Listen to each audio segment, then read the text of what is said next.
إن الحمد لله نحمده ونستعينه ونستغفره.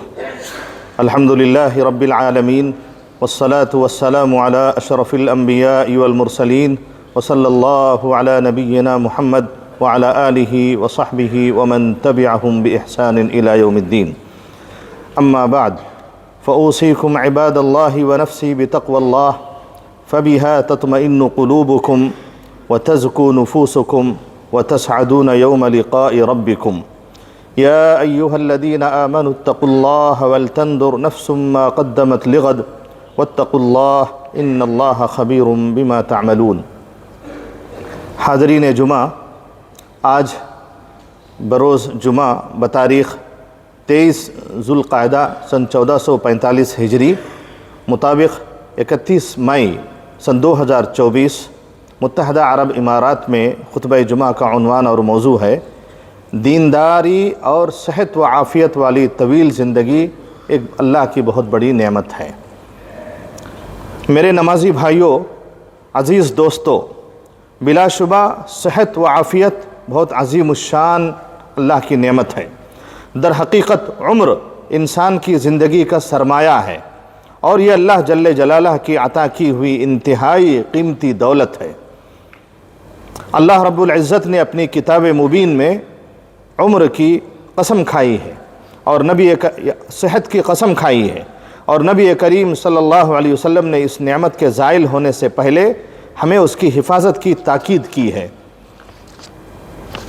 پھر انسان کی عمر کو اس لیے عمر کہا جاتا ہے کیونکہ یہ تعمیر سے ماخوذ ہے اور آباد کاری کا عنوان ہے، اور جب تک بدن سے روح کا رشتہ قائم رہتا ہے تعمیری کاموں کا سلسلہ بھی جاری رہتا ہے. اسی کے ذریعے ہم زمین کو آباد کرتے ہیں اور اس میں زندگی اور تازگی بکھیرتے رہتے ہیں. اللہ رب العالمین کا فرمان ہے هو انشأکم من الارض واستعمرکم فیہا، اسی نے تم کو زمین سے پیدا کیا اور اس میں تم کو آباد کیا. بلا شبہ لمبی عمر ایسی چیزوں میں شامل ہے آدمی جس کی تمنا کرتا ہے اور انسانی طبیعت و فطرت جس کی خواہش رکھتی ہے. نبی کریم صلی اللہ علیہ وسلم کا ارشاد ہے ان من السعادت ان یطول عمر العبد، یہ خوش نصیبی کی بات ہے کہ بندے کو لمبی عمر نصیب ہو. ایک دوسری حدیث میں ارشاد ہے لا یزید المؤمن عمره الا خیرا، مومن کی لمبی عمر اس کے لیے خیر و برکت ہی کا ذریعہ ہوتی ہے. میرے دوستو، غور فرمائیں کہ نبی کریم صلی اللہ علیہ وسلم نے کس طرح لمبی عمر کے مثبت پہلو کو مد نظر رکھا اور اس کو خیر و برکت اور سعادت و کرامت کا سبب قرار دیا. چنانچہ صحابی جلیل حضرت انس بن مالک رضی اللہ تعالیٰ عنہ کی والدہ ماجدہ نے جب اپنے بیٹے کے لیے دعا کی درخواست کی تھی تو نبی کریم صلی اللہ علیہ وسلم نے حضرت انس کے لیے ایک جامع اور بہترین دعا فرمائی جس میں لمبی عمر کی دعا بھی شامل تھی. چنانچہ آپ صلی اللہ علیہ وسلم نے ان کے لیے اس طرح دعا فرمائی اللہم اکثر مالہ وولدہ واطل حیاتہ واغفر لہ، یا اللہ تو ان کے لیے یعنی انس کے لیے اور اولاد میں کثرت و برکت عطا فرما. اللہ تعالیٰ تو ان کے مال میں اور اولاد میں کثرت و برکت عطا فرما اور ان کی عمر دراز فرما اور ان کی مغفرت فرما. یہ دعا اللہ کے رسول نے حضرت انس کے لیے کی تھی.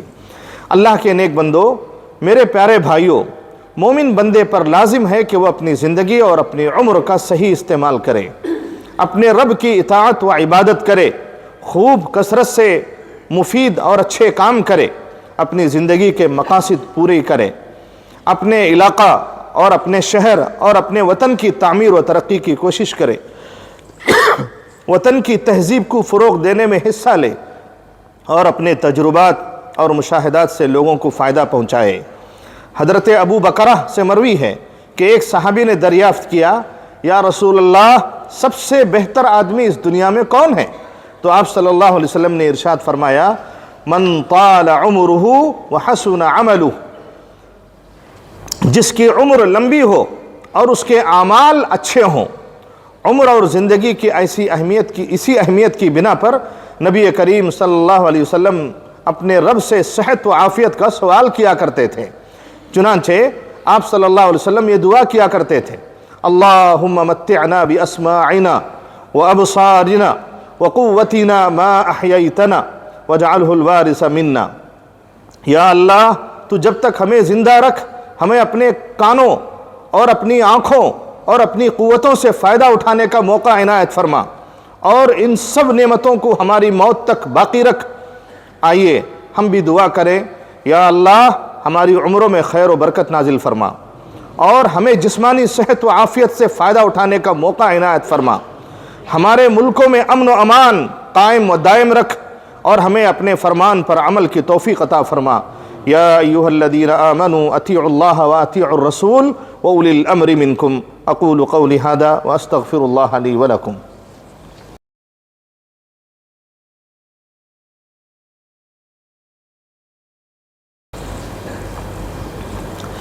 الحمد للہ وحدہ والصلاة والسلام علی من لا نبی بعدہ وعلی آلہ وصحبہ ومن تبع ہدایہ۔ اللہ کے نیک بندو، میرے عزیز دوستو، یقیناً لمبی زندگی مومن کے لیے ایک قیمتی نعمت ہے۔ پھر اپنی صحت کی حفاظت اور اپنی عافیت کی فکر ان عظیم مقاصد میں شامل ہے جن کے لیے آدمی کوشش کرتا ہے اور انہیں حاصل کرنا چاہتا ہے۔ چنانچہ رسول اللہ صلی اللہ علیہ وسلم نے اپنے اس فرمان میں ہمیں اس کی ترغیب دی ہے، اسأل اللہ العفو والعافیہ، اللہ تعالیٰ سے معافی اور عافیت کی دعا کرتے رہا کرو۔ الغرض جسمانی صحت انسان کی گردن میں ایک امانت ہے، یہ ان عظیم الشان نعمتوں میں شامل ہے جن کی بابت بارگاہ رب العزت میں سب سے پہلے پوچھ گچھ اور سوال ہوگا۔ چنانچہ بندے سے فرمایا جائے گا، یقال لہ الم نصح لک جسمک، کیا میں نے تمہارا جسم صحت مند نہیں بنایا تھا؟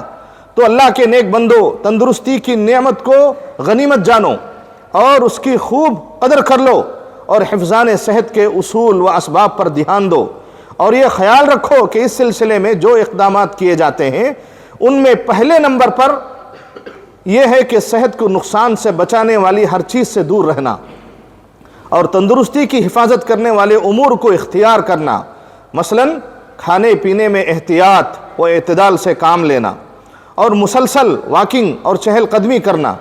اسی طرح ان تمام چیزوں کو اختیار کرنا جو صحت و عافیت والی زندگی کو یقینی بناتی ہیں، جیسے باقاعدگی سے برابر میڈیکل چیک اپ کراتے رہنا۔